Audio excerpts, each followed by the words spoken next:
This is one of the streaming channels, of course, that we want to show our support of the wonderful Sussex family. Um, does that mean that that's all I'll talk about here? Not exactly, but I do want to let you know up front that I have a very positive and thoughtful view of Harry and Meghan, Duke and Duchess of Sussex.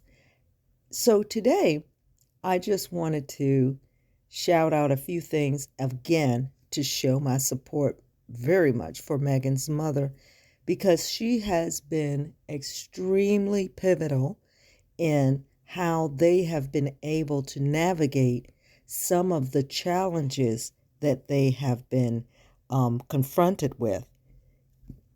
I find it remarkable, and I think it's important to mention how Meghan's mother, her name is Doria Ragland, has been very good about keeping her own life and her own interactions with people very quiet.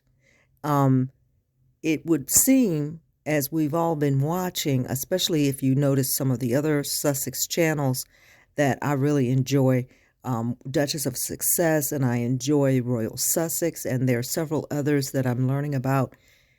They have been very explicit talking about the type of media coverage that the two have been getting.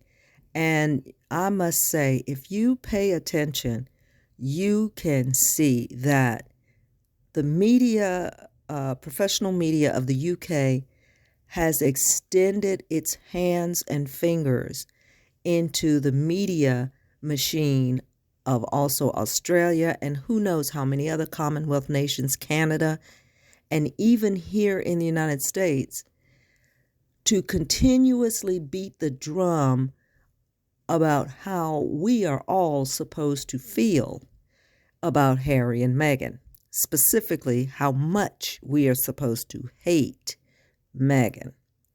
Now, most of us have no knowledge of Meghan Markle prior to her marriage to Prince Harry, other than the show that she was on, which was Suits. And many of us, I'm in the age group of Meghan's mother, right? So in that age frame, many of us probably weren't avid watchers of Suits. It wasn't a show that caught my attention much. But I want to stress how obvious it is to me, again, as an adult woman, how obvious it is that the media professionals, if you want to call them professional, the ones in this space in the UK who are putting out just a navigational waterfall of information, and none of it is positive about Harry or Meghan. I mean, just the floodgates have opened, and you can't get through a single scrolling session online. You can't get through a UK talk show or commercial without someone having an endeavor to tell you, and this is what's key. They're not asking, well, what do you think or how do people feel? In each of these circumstances, if you listen to the radio personalities or the network television personalities, in every single case, they are absolutely telling you, you ought to despise Harry and Meghan. They're now on a campaign, and I've been watching. The campaign is to it's almost like they're trying to force King Charles via the media, force him not to invite Harry and Meghan to the coronation.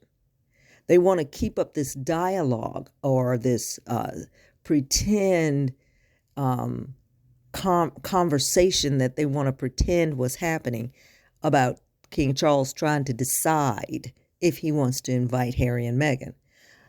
Well, I mean, okay, let's look at that for just a moment. On the surface, personally, I don't think he wants them there. I don't think he would want them there. I think his thoughts are, I just wish all this would go away, because that's the type of personality he gives off, is that when something is not going his way, he just wants it all to be better instantly. Okay.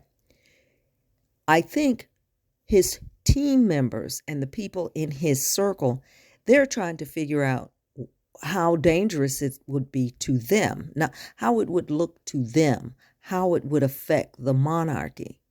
Should he not invite Harry and Meghan, or vice versa, if he were to invite them? What does that mean? Because you have this legion of people that say how weak he would look if he turned to his son and said, you know what, I understand how you're feeling, and I know we've had some rough patches, but I want y'all to come to the coronation. There is a whole legion of personalities out there that absolutely do not support him doing that, because they only believe in winners versus losers.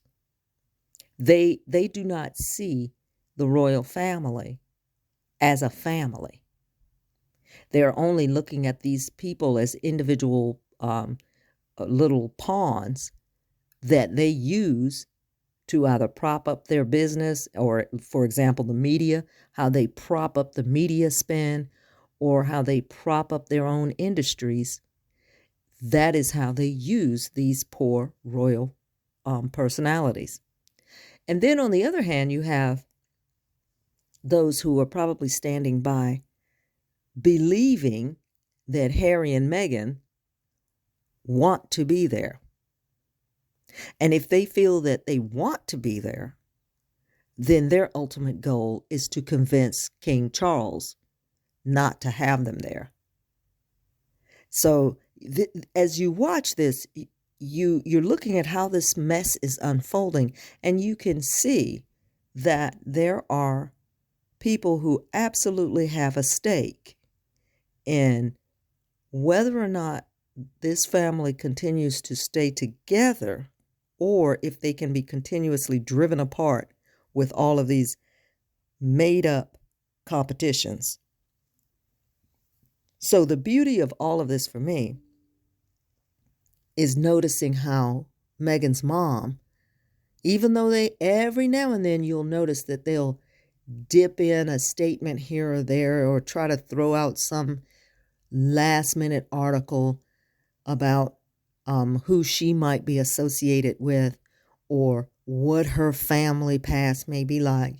But overall, they generally seem to walk a very fine line, trying to swallow in Miss Doria into some of their nonsense.